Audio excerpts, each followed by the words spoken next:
जिन्होंने लाखों को पढ़ाया, आज वही सवालों में क्यों? So hello and welcome back to my YouTube channel. आज मैं चुप रह सकती थी, जैसे हम सब करते हैं। स्क्रॉल करते हैं, देखते हैं, इग्नोर कर देते हैं। लेकिन कभी कभी कुछ चीज़ें सिर्फ कंट्रोवर्सी नहीं होती, वो एक रिफ्लेक्शन होती है हमारी सिस्टम की। क्योंकि हमारे सिस्टम में तो सिर्फ एक नेता ही कुछ भी बोल सकता है। क्योंकि मीडिया में तो Manipur issue, NEET paper leak etcetera etcetera से ज़्यादा बड़ा और ज़रूरी झालमुड़ी पे डिस्कशन करना है।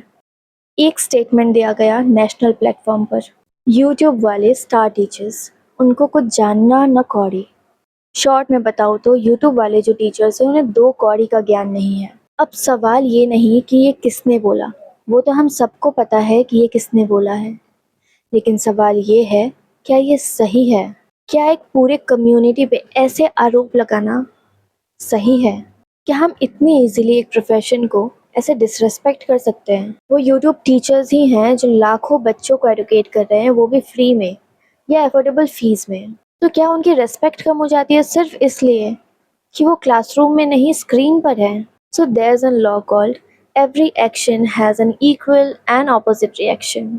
नेचुरली रिएक्शन आया, टीचर्स ने जवाब दिया जो कि उनका राइट था, और मैं तो बोलती हूँ बिल्कुल मुंह तोड़ जवाब दिया। जो भी बोला, जो भी किया, बिल्कुल सही किया टीचर्स ने। और यहाँ से चीज़ें एस्केलेट हो गई।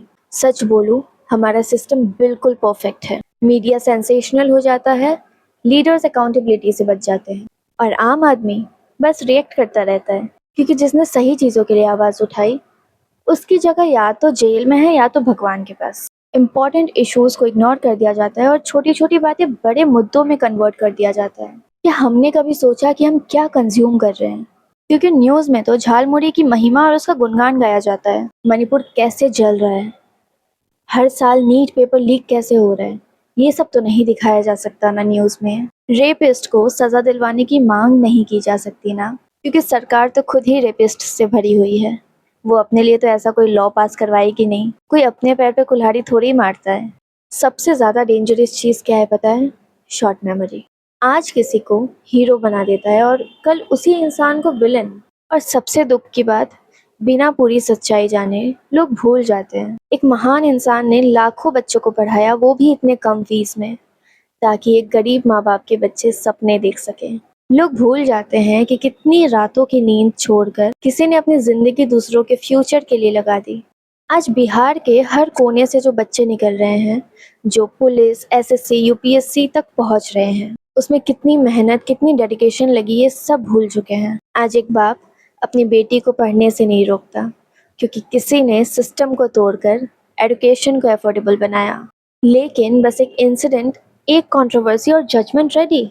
क्या इतनी सस्ती है किसी की पूरी जिंदगी की मेहनत कि आज खान सर फैजल खान बन गए? लाइक रियली हिंदू मुस्लिम जात पात पर आ गए हम, वो भी उस इंसान के लिए जिसने दूसरों के लिए इतना किया, इतना दिया। हम मोल नहीं लगा सकते उसका। क्या हम इतनी जल्दी डिसाइड कर देंगे ये कौन सही है कौन गलत? और सच बोलूं तो खान सर का कोई भी बाल बाका नहीं कर पाएगा, चाहे कुछ भी कर लो। क्योंकि उनके सर पर लाखों माँ बाप का आशीर्वाद है, उनके स्टूडेंट्स का साथ है, और उनके कलाई पर राखी बांधने वाली हर बहनों का प्यार है। आज ज़रूरत है ब्लाइंड सपोर्ट की नहीं, ब्लाइंड हेट की भी नहीं। ज़रूरत है सोचने की, ज़रूरत है रुक कर पूरा देखने की।